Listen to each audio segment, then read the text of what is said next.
And we're back here to the action. Carlisle, he's got to expect the same kind of energy, the same kind of play the rest of the game if they want to stay in contention. Absolutely. And now Cantrell's going to take the ball here for Winfield. They're going to do a long an unorthodox inbounds pass all the way across court to Kessler. Kessler over to Cantrell, back up top to Gatos. What a step in the lane right there. And McCoy, wow, making things happen. Boy, he's showing off some speed right now. Pretty quick. Over to Corey Schaus, shot up, no good. Kick out back out to Dylan Mead, and he Drainos the three from the wing. His first three of the night. 47-36, down 11-point game. But speaking of the man of the hour, Aaron Keffer, we haven't seen him for a second, comes back strong and gets his fourth 2-point field goal of the game, his fifth field goal from the floor. What an exchange of buckets right there, Tony. Tempo turned up. Yeah, my pen's doing a little more writing right now than it has. I'm starting to get carpal tunnel over here. We'll get you a new pen for next game, so if you run out of ink. I'm thinking about switching to left-handed after this quarter. Over McCoy now over to Meade. Back to McCoy. McCoy going to work on Gatos over here. Gives it over to 31, Adam Boggs. Boggs up top to Schaus, and it's going to go off the fingers of Gatos as he was guarding Hobo McCoy there. Again, Hobo McCoy is senior on this. The go-to player for Pike County Central. He's committed to Pikeville next year. He's going to keep his college career right there close to home. Yeah, that's a good signing for them, too. It's good seeing that, good local product, staying home, going to school. We wish him the best of luck and nothing but good things to you, Mr. McCoy. Absolutely. And I think after what I've seen tonight, there's no reason to think he can't be an effective player in the NAIA down there at Pikeville. No reason to think he couldn't. I know he could hack it here in the Weviac. That's correct. I really like this number 32 that came in during the last break for Winfield, Chris Turner. He's 6'2", 180. He's only a freshman. I know he's only had maybe 4 or 6 points, but he had quite an impact on tonight's game. Absolutely. I think he's going to be definitely McInnes's go-to man down the stretch as McCoy hits on his fourth straight free throw, and picking up the foul was Cantrell. That was his third. And now Turner's going to have the ball here. He's got a pretty fluid movement to him, John. He knows what he's doing with the rock. That's correct. Yeah, he looked good. And another turnover as Pike County Central is going to try to cut this back under a 10-point game with still 3:24 remaining in the third quarter. McCoy going to bring the ball up the floor, gives over to Adam Boggs. Now over to Brent Cornett. Dylan Meade in the corner, back out to McCoy. McCoy going to go back over to Boggs. Boggs dribbles in, kicks out to McCoy, dead on. He had a man open Meade, but McCoy said, "No, thank you, sir. I'll take it myself," and drills it from deep. Tony, we look up, and it's an 8-point ball game. Absolutely. What has happened in this third quarter? Talking about a tale of, I've heard a tale of two halves, but not very often you get to see a tale of two tails in one quarter. That's right. However you word that. It's rejuvenated team. They started out flat in the third quarter, and somewhere around the 5-minute mark, 6-minute mark, they came alive. And let's see how Winfield responds here. Oh, nice pump fake. And he was looking for the extra pass. The Keffer had the right idea. That's right. Chris Turner there. A nice mature decision from a freshman, giving up the ball instead of going up with it and trying to draw a foul. He's got good size, don't he, to be in that 14 to 16-year-old range. Yeah, he's got a nice frame on him. And now Gunter, nice spin moved into the basket. And that's his third field goal. He now has 8 and expanding back out to a 51-41 10-point lead.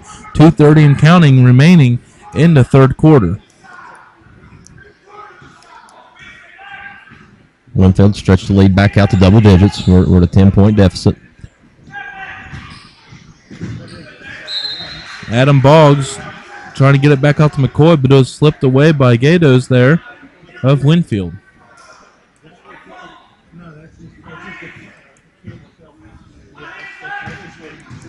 And now Pike County Central is going to get the ball rolling again. Dylan Meade doing a little give and go with Hobo McCoy, who now has it. And the ball is deflected by Turner and over to Gatos. He's going to go down the floor to Turner. Going to kick it back out. He was open, but he's going to pass up the shot and give it over to number 10, Kessler. Shot no good. Rebound goes to Turner. His shot no good. And finally, Brent Cornett of the Hawk for the Hawks pulls down the rebound. He's going to give it to Cole McCoy. He's got the baseline, cut it off nicely there. Did Keffer, and he's going to get it back out to Dylan Meade for Pike County Central. And he's going to get it over now to number 24, Cornett. It looked good. He pulled one from the first half, Tony, on that end from almost the same spot. And Cornett now with 4 points on the game. And now a nice take by Gatos. Nice job getting in there. David Gatos, number 14, getting his first basket. But he's done a lot more than that. What an explosion. We talked about how fast he was earlier. He got right back down the court, Hobo McCoy. Hobo McCoy going on an offensive explosion. This is an 8-point game. A minute 10 remaining in the third quarter. 53-45. I'll do my math here real quick. This may take a minute. I'm from Ohio. We won't hold that against you. Please don't. He has 25 points, McCoy, leading all scorers for both teams. And he's going to hoist another three. Front rim, no good, but rebound's going to go to Dylan Meade. He's going to get it back out to McCoy. He's going to go into the paint now. Give and go over to Adam Boggs. No good, but Keffer with another rebound. Keffer, we don't keep track of rebounds up here, but I'm curious to see how many he's going to end up with. Now Chris Turner drawing contact and one. Very nice play by the freshman, Chris Turner. He baited him in right there too, Tony. He could have went straight up with that ball. He held onto it for an extra second, got the head fake, got to the line. That slight hesitation has him to get a 3-point play the old-fashioned way. That's right. That's going to be my trademark, man. I'm going to drop it at least once a game. We'll go ahead and put you down on the patent for that then. Yeah, can I get copyright? As Chris Turner connects on the free throw there. 56-45, pushing it back out to an 11-point lead. I'm hats off to Winfield.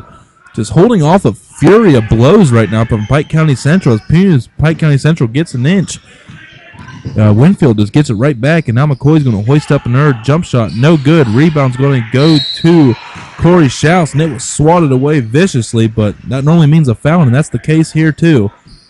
And of course, I feel his pain right there. I was a guard, and I feel like I never fouled anybody, Tony. Nobody ever commits the foul. Never. Never. And Schaus misses the first one. He's 1 of 4 from the floor. And on that foul, that was Garen Kessler's second. No serious foul trouble for Winfield. Cantrell has 3. McCoy picked up a third early in the third quarter, but he's been done a good job of staying out of it as Schaus misses another free throw, 1 of 5. And now Blake Clark will go to the line to shoot 2. And that foul will be on 32, Chris Turner, his second. Team 6th, Pike County only with 3. And then another missed free throw by Pike County. It has to continue to frustrate Coach Carwile in that bench as he watches his team just miss yet another free throw right there. 9 missed free throws now for Pike County Central, and that'd be making a 2-point ball game. And now Keffer going for the tip back on the other end, and another tip back, and it is good by Garen Kessler at the sound of the third buzzer, making the score here 58-45. Winfield with a 13-point advantage over the Hawks of Pike County Central. And what a crazy quarter. It was at the half, it was 38-24. And what an explosion on both ends as 21 points were scored by Pike County Central and 20 points were scored by the Winfield Generals. An offensive explosion. Rarely do you see 40 points in a high school quarter. I tell you, that's, like you said, tale of two halves. At Pike County, they scored, what, 24 in the first half? Yeah. 24 for Pike County Central. That was in 2 quarters. Yeah, they nearly doubled that. Yeah. Well, they're going to have to score just a few more this quarter if they want to come out victorious, Tony. I'm expecting McGinnis to really, really slow this down. Yeah. I'm really expecting him to slow this down. He's going to try to preserve that. If he can get 30 seconds out of possession, that'll tremendously help the Generals. Well, we saw them initially start out that way. They came out and they were running the four around the perimeter, had one man floating around inside, and they were able to kill 20, 25 seconds per possession. But if Hobo McCoy, as he's shown us a couple times this game, he can get things going in a hurry. That's right. What explosion and speed he has too. He's beat his team and most of the Generals down the floor a couple times tonight. It's going to be out of bounds. Last kicked out by Gunter.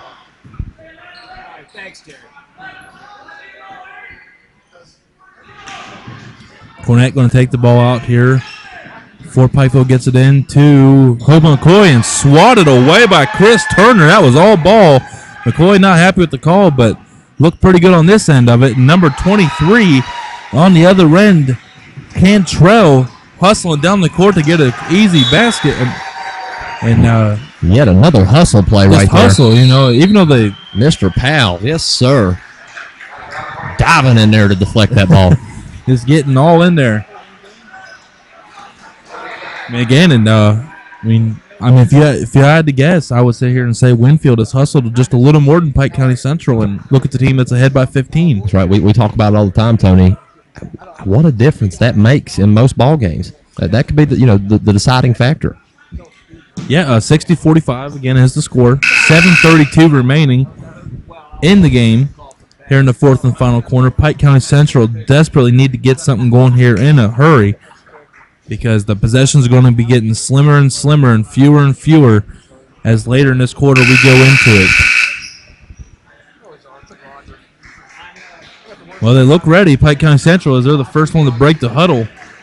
They're going to meet the Generals on the floor. But with such a young team as Pike County Central, with only the leadership of Hobo McCoy, it's tough. It's tough to coach a bunch of freshmen and in this case also 8th graders. Way to hang in the air right there. Let that ball off at his peak. He just continues to impress me, Tony. I'm really excited to see what he does at Pikeville College next year. We'll definitely keep a tab on him. As is rumored, we won't go into that. Turner hustling once again for Winfield. Newsflash. I like him. I tell you, he's been everywhere. Him and Mr. Keffer, they've been around the ball all night.